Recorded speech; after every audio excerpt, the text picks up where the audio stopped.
نحمده ونصلي على رسوله الكريم اما بعد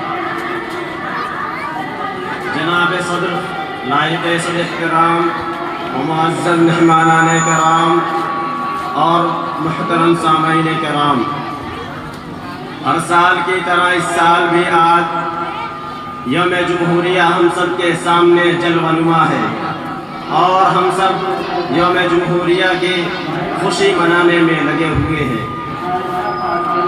آج میری گفتگو کا موضوع 26 جنوری یوم جمہوریہ کے عنوان کے تحت کچھ عرض کرنے کے لیے حاضر ہوا ہوں۔ امید ہے کہ آپ حضرات بغور سماعت فرمائیں گے انشاءاللہ۔ بہت خوب محترم حضرات، یہ ہمارا ملک ہندوستان، یہ جمہوریت کا پاسبان، ہم اپنے ملک کے لیے کل بھی سولی پر چڑھتے تھے اور آج بھی سولی پر چڑھ سکتے ہیں۔ ہم کل بھی توپوں اور ٹینکروں کا مقابلہ کرتے تھے، آج بھی توپوں اور ٹینکروں کا مقابلہ کر سکتے ہیں۔ ہم کل بھی بارودی شعلوں سے جھلستے تھے، آج بھی جھلس سکتے ہیں، لیکن اپنے مذہب و ملت کے اندر ہم آنچ نہیں آنے دے سکتے۔ بہت خوب عزیزان گرامی، آج ہندوستان میں جو سازشیں رچی جا رہی ہیں، ہندوستان میں مسلمانوں کے خلاف جو سازشیں رچی جا رہی ہیں، اس کی ایک اہم وجہ یہ ہے کہ مسلمان اس ملک سے اتنی محبت کیوں کرتا ہے، مسلمانوں کو اس ملک سے اتنی محبت کیوں ہے۔ ہم کیوں نہ اپنے ملک سے محبت کریں، ہم جیتے جی بھی محبت کرتے ہیں اور مرتے دم تک انشاءاللہ محبت کرتے رہیں گے۔ اور ملک سے محبت کا طریقہ ہمیں قرآن نے سکھایا ہے، ملک سے محبت کا سلیقہ ہمیں اللہ کے رسول نے بتایا ہے، ملک سے محبت کا سلیقہ ہمیں ناولوں سے سیکھنے کی ضرورت نہیں۔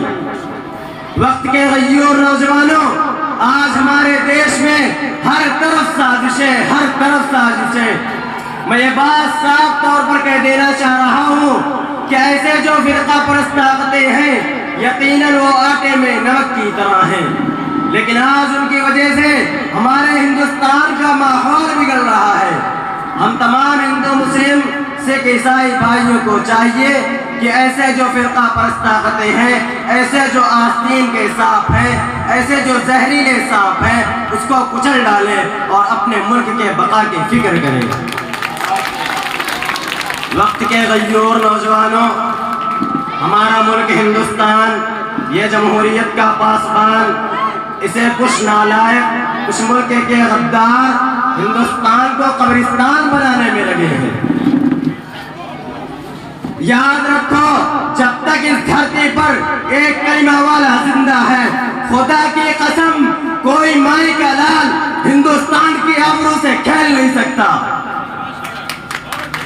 کشمیر سے لے کر کنیا کماری تک، منی پور سے لے کر راجستھان تک، ہندوستان کے چپے چپے کو جب بھی ضرورت پڑی تو سب سے پہلے ہمارے لال آگے بڑھے، کبھی ویر عبد الحمید کی شکل میں، تو کبھی خان عبد الغفار کی شکل میں، تو کبھی اشفاق اللہ خان کی شکل میں، تو کبھی مولانا حسین احمد مدنی، تو کبھی مولانا محمود حسن دیوبندی، تو کبھی مولانا عبید اللہ سندھی کی شکل میں، کبھی حاجی امداد اللہ مہاجر مکی، تو کبھی ٹیپو سلطان کی شکل میں۔